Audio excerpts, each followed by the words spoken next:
All right, so yesterday, Evander Kane. Evander Kane.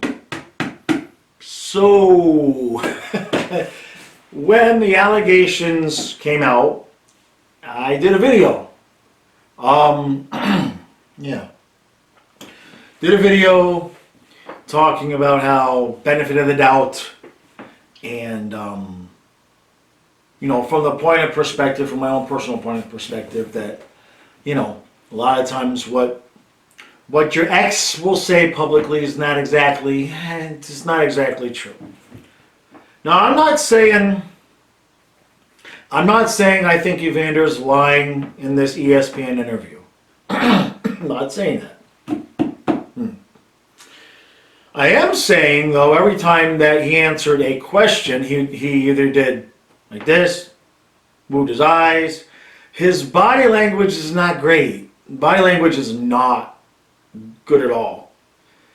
And if you notice, one of the first things he mentioned was how some of it has come out publicly. He's had a lot of issues and problems, and some of them have been public, which some is usually less than half, right? If I have 10 jelly beans and you ask me, can I have some jelly beans? Well, let's see, 2, a few is 3, so some, I'm going to give you 4. I'm going to give you 4. I'm not going to give you 7. Probably not going to give you 5 because you didn't say half. Some is generally going to be 40%. Some are public. All right. I mean, obviously, things happen in private. When they asked him if he had gotten help for the gambling, and amongst other questions, when they asked, it was very, very, very polished. Very polished. He'd obviously been well coached. They could have asked him what he thought about the sun exploding, and his answer would have been, well, it's a thing that happened. It's a shame that it happened, but I'm going to do the best I can to move on from it. There was nothing there except for some shady body language. And I want him to be telling the truth. Let's just preface that. In my previous video, I'm sticking up for him. And I'm not saying he's lying here. I'm just saying that if I'm having a conversation with somebody and that's the body language they're using, I'm like, yeah, something don't smell right. Something don't smell right. Now, that doesn't mean everything that she has said is true, but there's something that's not right, something that he doesn't want eyes on. Okay, which is fine. He acknowledged he had a bad night gambling the night before one of the playoff games that went really, really bad for him. Now, I don't think he could have been throwing hockey games. Let's be honest there. The only one that could really genuinely throw a hockey game is a goaltender. And even then, you better wait till later, right? Because if you blow it up in the first period, you're going to get taken out. A goaltender can blow a game. It's not perfect. But a skater, come on. I don't think so. I mean, they can have an effect, but not to the point where he would be throwing games to make back gambling. I think that's probably extreme.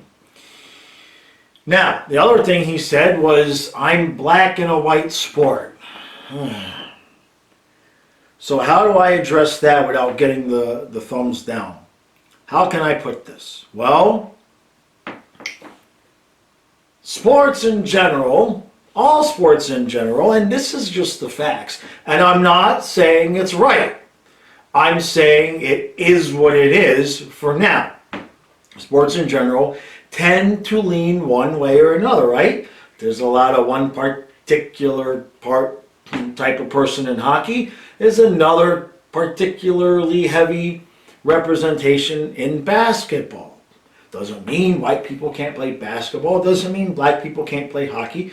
A lot of it is cultural, and then a lot of it, especially with hockey is concerned, is economics. Let's not pretend that it's not. Okay, hockey is expensive. All right. I remember when I started yard selling for stuff to sell on eBay. I could afford everything. I could buy all the football equipment I wanted for resale. But if somebody had street hockey gear, forget about it. I couldn't touch it. So from that perspective, I think more than a racial component, I think there's been an economic component, which then leads to a racial component because, let's face it, if there's 95% white people, they're going to be white people. It's no different than over here if there's 95% black people, they're going to be black people. People act how they act. It doesn't have to be right or wrong or bad or good. But him bringing it up in this context, on black and a white sport, nobody, I don't know about you, but I don't think anybody's giving him grief because of the color of his skin. And in fact, I think there may be an element of people wanting to give him more of the benefit of the doubt than some other players because they don't want to appear to be racist. You see how this works? It's like I've been very, very cautious with my words because I don't want somebody to think, oh, you only say that because, you know, you white.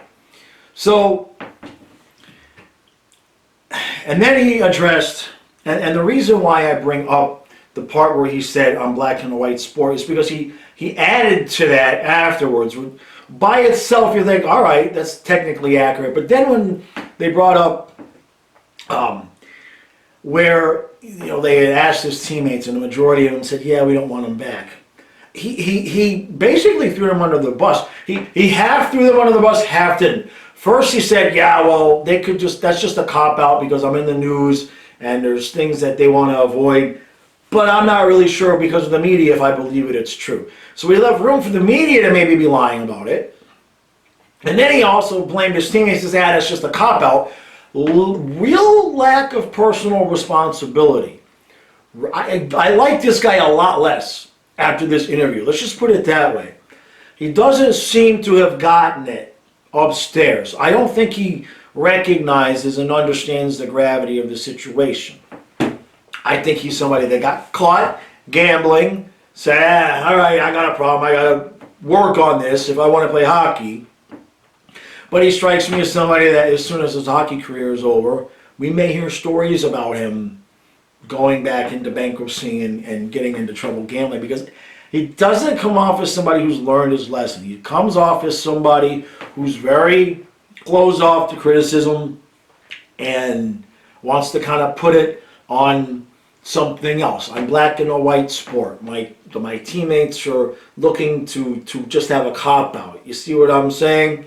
The media might be lying about my teammates. There's a very, very little personal responsibility here. And what personal responsibility he did take, it came out like lawyers speak. It was like, I had a problem and I recognize that problem and I'm happy to move on from that problem. There was no emotion here from what I saw. So, and then, you know, the NHL is still investigating and everything like that. So overall, I watched that interview and I don't think he did himself any favors. I think I'm a prime example of somebody who like went all out there to defend him because of my experience with my female ex lying about me publicly. So I went all out to defend him, and I'm not saying I'm backing off of that, but I kind of wish I wouldn't have come so hard because now when I've seen that interview, I'm like, this not really, he doesn't look like he's a nice, good guy.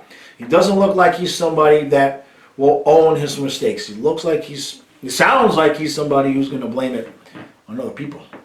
So, all right, that was it. That was enough. I got up this morning. It was a good game last night. I watched the whole football game. Heine, Weenie, Whiny, and I can't say the Redskins. Heine, Weenie, Whiny, and the Potato Skins won the game. That's my recap of last night's game. It was a good game. So I wasn't on too much this morning, and I go downstairs and there's Evander, Kane, and I'm like, okay, well, let's watch this interview. And then I wish I didn't. I wish I hadn't. So. All right, today is Friday. This weekend I'm going to have out my NHL season preview. Got a bunch of things going on. Go if you don't subscribe to George Richards because I don't. It would be too long for me to explain it. Go read George Richards' article about there's like 8 games that are not on the national TV schedule, but they're on like you're gonna have to pay for Hulu because Bally's not showing Panther games. And so you're going to have to pay over here on Hulu, or you're going to have to stream it, and maybe PLS Sports or somebody like that will have it, so we can just watch for free. there's some wacky shit going on with 8 Panther games. So go read his article. Try to make. I can't figure it out, but I only read it once, so I'm sure it makes sense. Somebody read it and explain it to me. And then the Panthers development squad, I think tomorrow they're starting. It's like a tournament they're having with, like, I think Nashville, Tampa. I think there's one other team that's involved with the development squad team. So that's going to be interesting. I don't think that's going to be on TV. And so I'm going to have my hockey preview out. I guess I got football too. Hockey preview out tomorrow. Dolphins game preview out tomorrow. Live stream 1 hour for the Dolphins game on Sunday. Recap after the Dolphins game on Sunday, and then I'm gonna take a break for a couple of hours. I'm gonna need it.